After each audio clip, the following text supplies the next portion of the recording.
Good morning, everybody. I am Vishwendra, the founder of Optimal Success Directory. Today, I am in front of you to discuss the process about how to check that whether your child is working correctly or not. आज भारत में education institutions की कमी नहीं है। बहुत से coaching संस्थान, education systems, coaching centres, tuition centres हैं, लेकिन उसके बावजूद भी जो रिज़ल्ट है, जो आउटपुट है, वो वैसा नहीं आ पा रहा है जैसा आना चाहिए। करीबन 85% युवा रोज़गार के लायक ही नहीं है, सक्षम नहीं है रोज़गार में। तो वैसे में पूरा प्रश्न चिन्ह उठता है पूरी व्यवस्था पर ही। तो मैंने अपने अनुभव के दौरान ये पाया कि छात्र सीखने में ही सक्षम नहीं है, उनका मन ही नहीं लगता पढ़ने में। और उनसे अगर आप कहेंगे कि आपका रिजल्ट नहीं आया, वो टीचर्स को दोष देंगे, कोचिंग इंस्टीट्यूट को दोष देंगे, परिस्थितियों को दोष देंगे, कई प्रकार की कहानियाँ बनाने में निपुण होते हैं, लेकिन अपनी गलती नहीं दिखेंगे। तो इसी विषय को हमने चुना कि कैसे आप अपने बच्चों को चेक कर सकते हैं, क्योंकि ये केवल आप कर सकते हैं। पेरेंट्स जानता है कि बच्चा काम कर रहा है कि नहीं, पढ़ रहा है कि नहीं।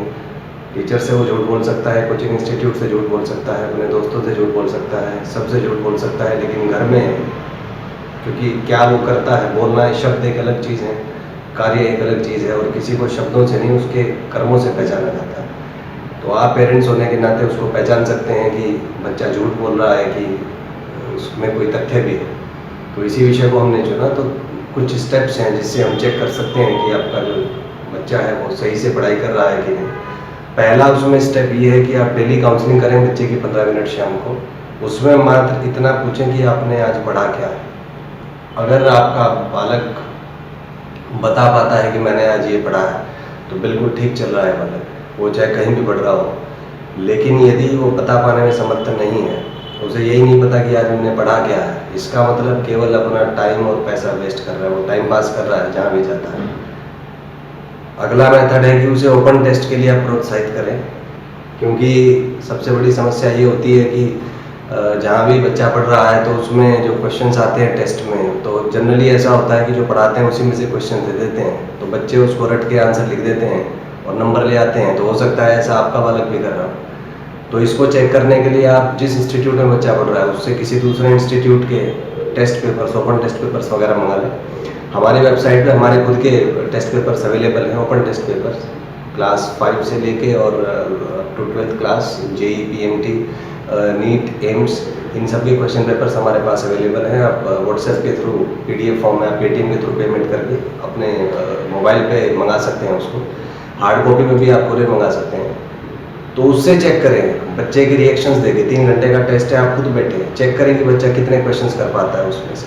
क्या बच्चा क्वेश्चंस कर पा रहा है, या क्वेश्चंस देख के वो फ्रस्ट्रेट हो जाता है, एंशियस हो जाता है, परेशान हो जाता है, दुखी हो जाता है।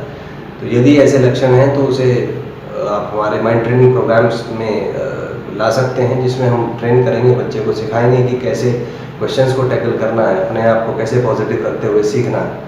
तो ये स्टेप्स हो सकते हैं। अगला स्टेप है कि जो प्रीवियस ईयर के क्वेश्चंस हैं, आपका बच्चा अगर आईआईटी की तैयारी कर रहा है, जेईई मेन की, तो जेईई मेन के प्रीवियस ईयर के क्वेश्चन, जेईई एडवांस की कर रहा है तो जेईई एडवांस के, एम्स की कर रहा है एम्स के, तो जिस भी एग्जाम की बच्चा प्रिपरेशन कर रहा है उसके प्रीवियस ईयर के क्वेश्चंस मिल जाते हैं मार्केट में। नहीं होते तो हमारी वेबसाइट पे अवेलेबल है www.optimalsuccesstrajectory.org। तो इसमें पिछले करीबन 40 वर्षों के प्रश्न पत्र हमने डाले हुए हैं उस पर। तो आप वो प्रश्न पत्र बच्चे को दें, उसे हल करने के लिए कहें। यदि बच्चा हल कर पाता है उसको, तो आप समझिए कि बच्चा ठीक से तैयारी कर रहा है। और यदि हल नहीं कर पाता, वो परेशान है, हैरान है, इसका मतलब वो केवल अपना समय और ऊर्जा नष्ट कर रहा है। तो ये कुछ तथ्य मैंने आपके समक्ष रखे, जिससे आप अपने बच्चे को ट्रैक कर सकते हैं। और ये बहुत इम्पोर्टेंट है, क्योंकि आज हर कोई शब्दों के इस्तेमाल में सक्षम है। अपने फ़ायदे के लिए लोग शब्दों का इस्तेमाल कर लेते हैं। तो आप शब्दों पर नहीं जाएं, अपने खुद के अनुभव पे कार्य करें। देखें कि आपके बच्चे में वो स्किल्स हैं कि नहीं जो आज के डायनेमिक वर्ल्ड में कामयाब होने के लिए आवश्यक है। आई होप इससे आप सबको फ़ायदा होगा। धन्यवाद।